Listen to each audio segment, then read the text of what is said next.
Hi. What do you say, Luminant Luminauts? You think this might be what they used for the head of the original, pitchforks before they had metals, or learned how to melt it from the sword from the stone, break the stone up and melt out the... Anyway, that's from the Arcturus probe theory. And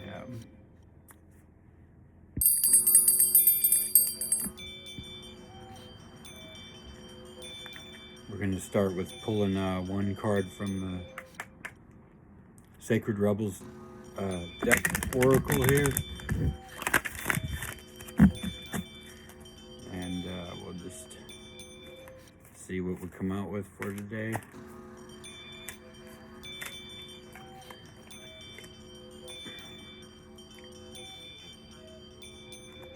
Oh, I could put on a sad face, but I'm a good actor.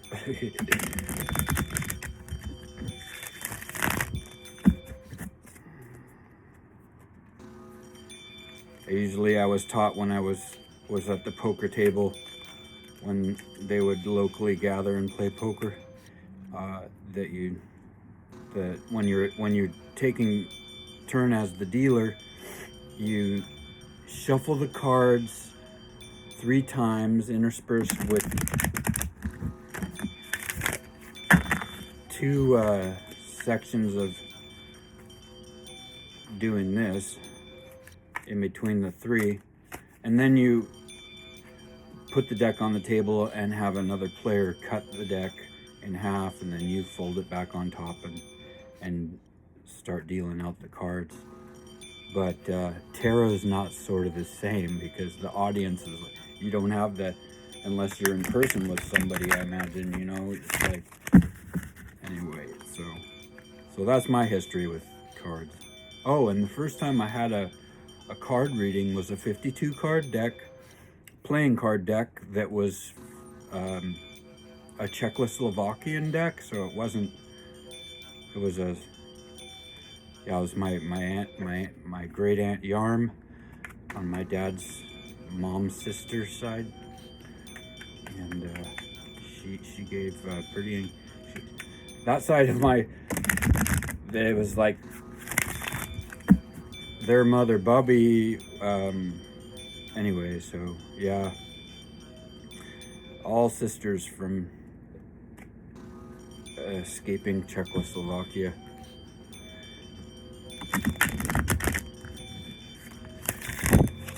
Anyway,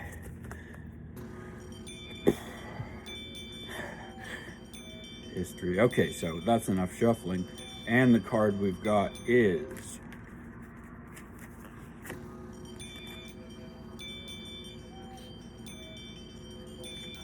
Softly, Softly, the Tender Touch. And it is card number 20.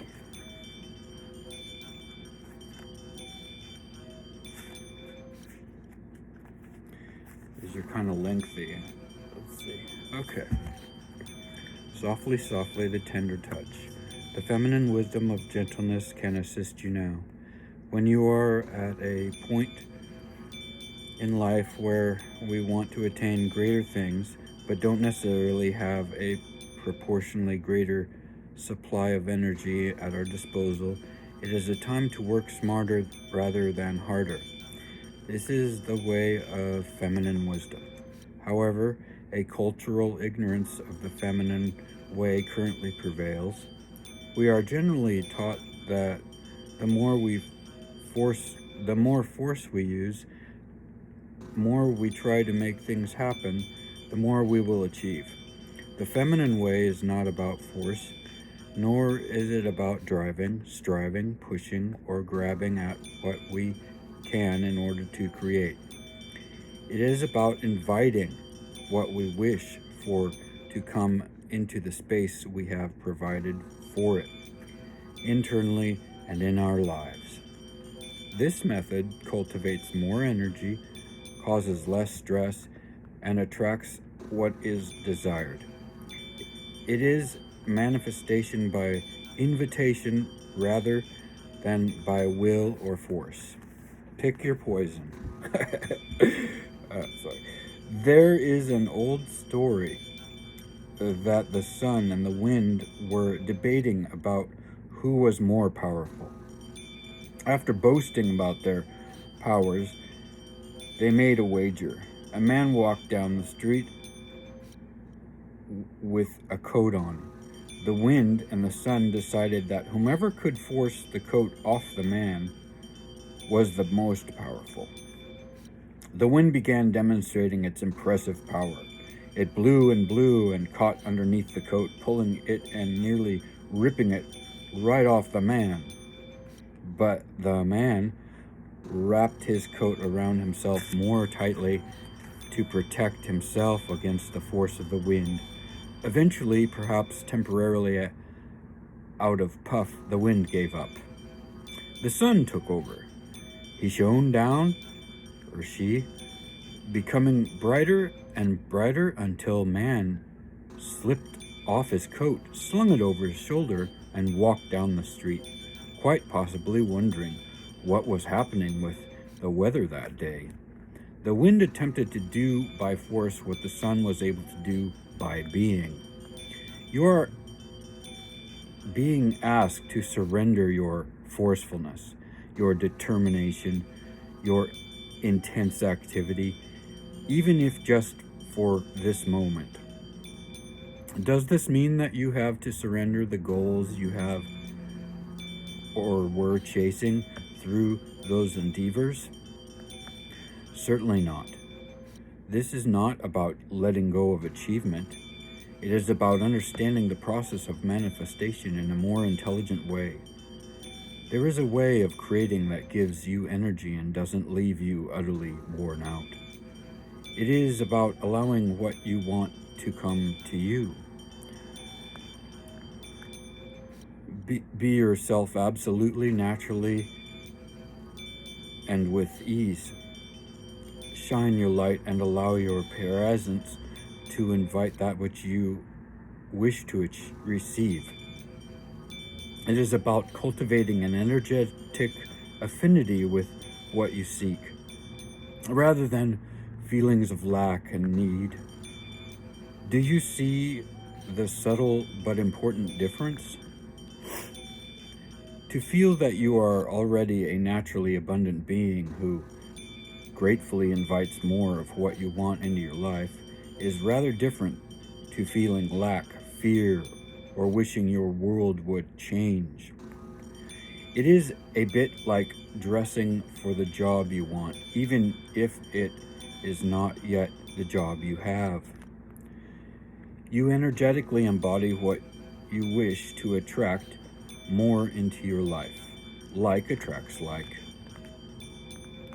This oracle brings you a message.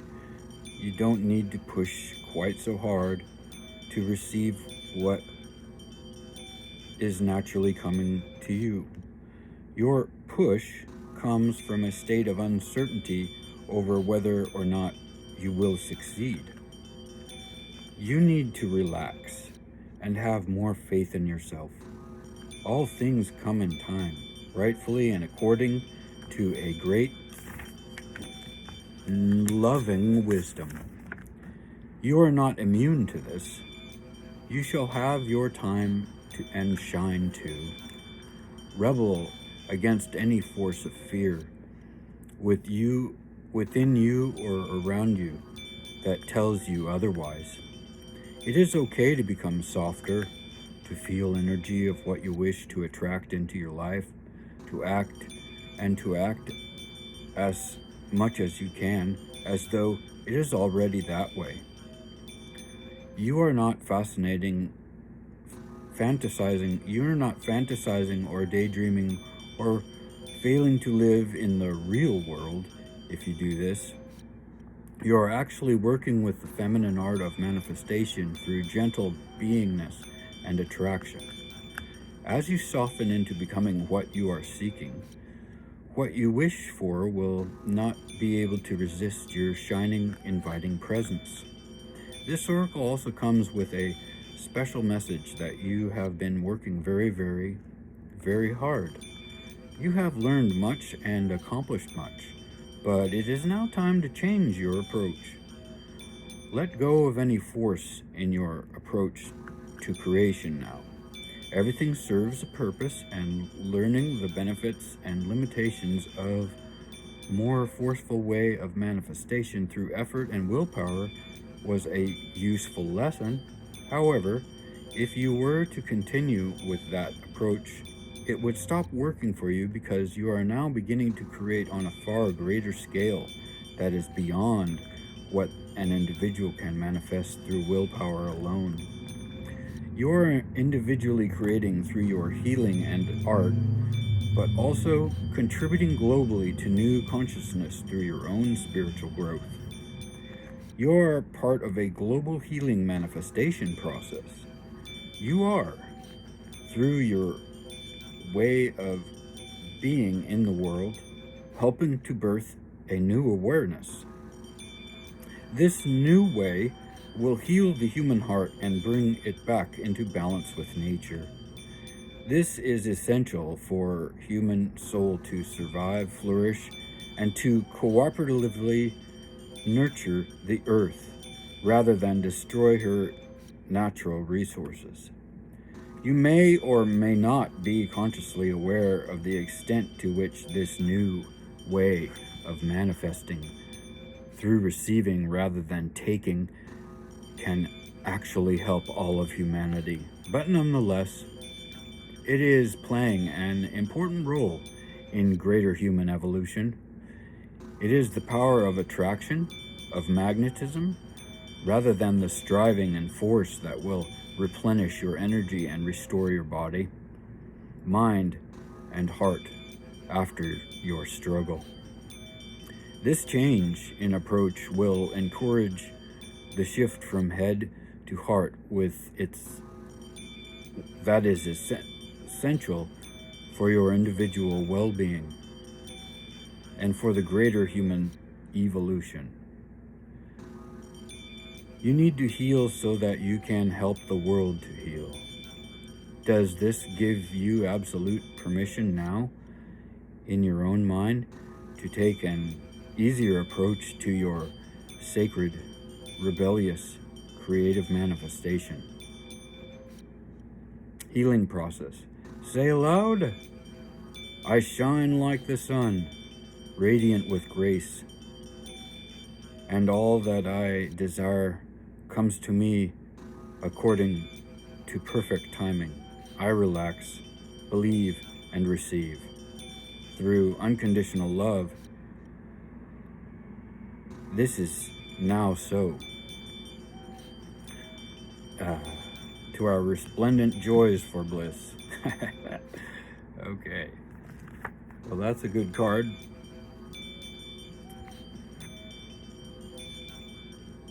I wonder if it was as welcoming to the psyche for you as it was for me. Yeah.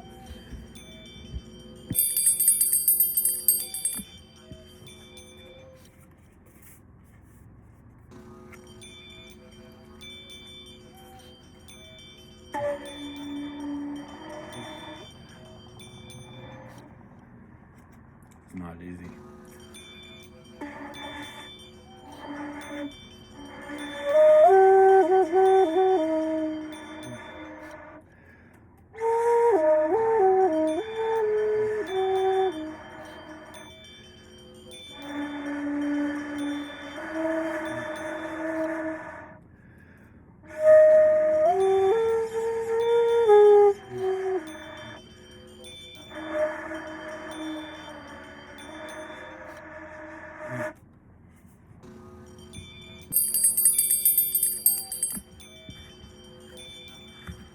So, to get us started, I pre-shuffled the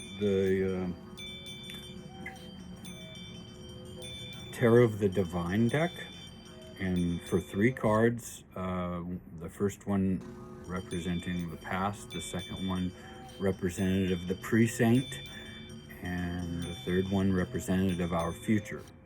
So our past, our pre-saint, and our future. What we got was for the past, we got the Queen of Wands.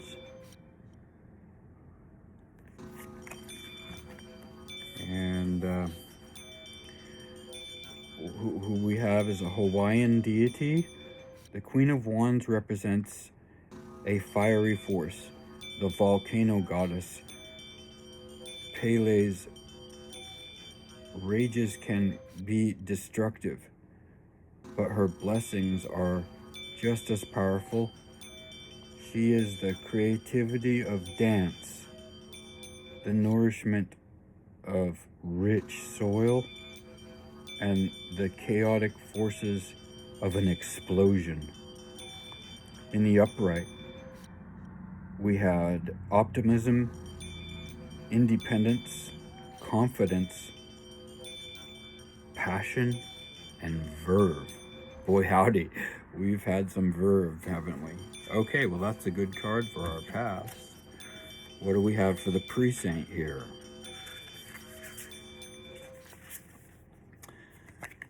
Strength. For the pre-saint, we have the card of strength.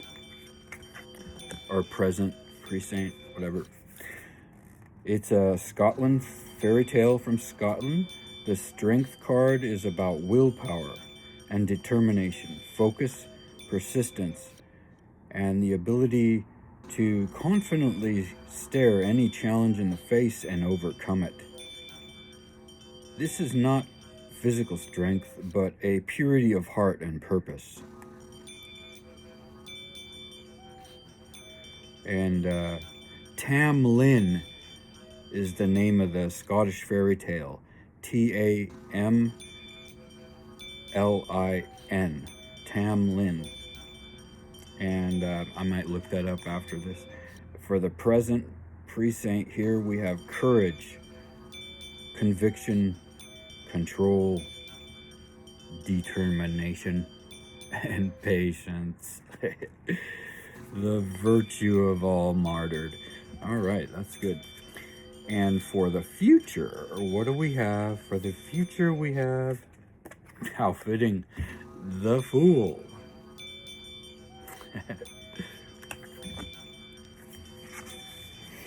The Little Mermaid, Denmark, a Danish fairy tale. The Fool rests on the pinnacle of decision. She is ready to dive out of her subconscious and into the physical world, to transform from an animal into a human. She is carefree and excited by a new life, regardless of warnings. She represents the oncoming of new beginnings, possibilities, new impulsivenesses to check or fly by ear, new innocence, and a new freedom of spirit. And I added new because this is the future of what's oncoming. And that's such optimism. It's so great. And I just appreciate being able to share with y'all.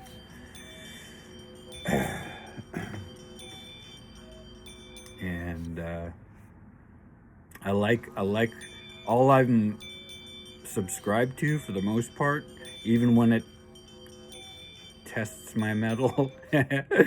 Okay, so you get the counter culture. What?